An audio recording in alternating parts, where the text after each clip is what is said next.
It's a sad reality that many married couples who would like to have children find themselves unable to do so for various medical reasons. Now, with that, the scientific community has developed various techniques for trying to help these couples to conceive and have a child. One of those, which we'll be discussing today, is called in vitro fertilization. I think a simple breakdown of the terms could be helpful here, or at least looking at the term vitro. It's simply a Latin word that means glass. So in vitro fertilization refers to that process of the fertilization of the egg by sperm taking place in a petri dish or in a test tube. In vitro fertilization is a simple process where sperm will be collected from the husband and eggs or ovum will be collected from the wife. In the context of that test tube I spoke of, a scientist will then have conception take place. He'll bring the egg and the sperm together. So now we have a human life. We have an embryo here, or embryos, depending upon how many eggs are fertilized. And then those embryos, or an embryo, is implanted in the uterus of the woman, and the natural process of development and birth will follow.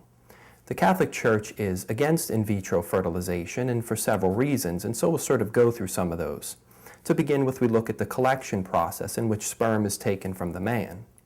The typical way in which sperm will be taken is through masturbation. And of course, the Church teaches that masturbation is a grave moral evil, as it's an offense against the dignity of the human body. It's an offense against the sexual act and as what God intended that to be.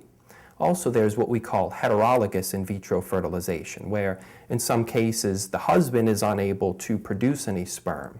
And as a result, they will seek a third party, another man, to donate his sperm to fertilize the egg of the woman. Of course, this process is an offense against the fidelity of the husband and the wife who have vowed themselves to one another. Now, as far as conception taking place in a test tube, we can look at several issues here as well. For one, that child that is being conceived has a dignity as a human person, and in keeping with that dignity is the right that the child has to be conceived and to develop within the womb of his or her mother. But we see, of course, that conception is taking place outside of the bodies of his parents.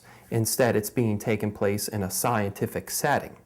And also, this is an offense against what we would call the procreative meaning of sexuality. Every conjugal act, sexual act of a husband and wife should be procreative and unitive. However, the proper dignity that should be given to this procreative element is not being recognized there, as the procreative element has been separated from the conjugal act and is taking place again in this sort of just cold test tube. Now, the other issue we should look at there as well is that typically parents would be co-creators with God.